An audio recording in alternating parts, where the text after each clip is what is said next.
Тројца фудбалери поради 5 жолти картони, како и еден поради црвен картон го пропуштаат надпреварот од следното 18-то коло во втората лига. Се работи за Никола Стојков од Кожув, Мухин Дартишта од Арсими, Петар Ободик од Вардар Неготино, како и Петар Петровски поради добиен црвен картон.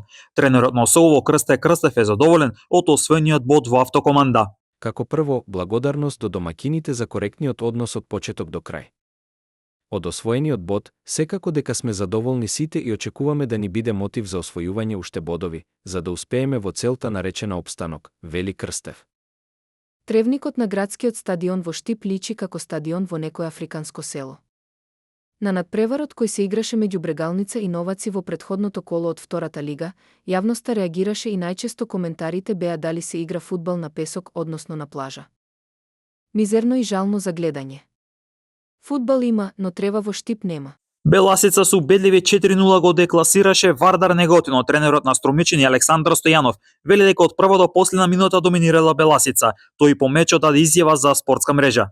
Честитки за моите играчи кои одиграа добар надпревар. Од првата до последната минута бевме ние тие кои доминиравме на теренот во секој поглед на фудбалската игра и резултатот според прикажаното е реален.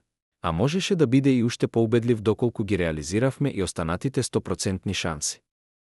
Овој надпревар го оставаме зад нас и се насочуваме кон следните предизвици, изјави Стојанов за спортска мрежа. Кикбоксерката Марија Димовска освои златен медал на Европскиот куп во Пловдив, Бугарија, каде Димовска имаше 2 доминантни победи. Предходно, Димовска освои златен медал во Грција на Атина Челендж Европскиот куп. Гледавте една минута спортски вести на спортска мрежа.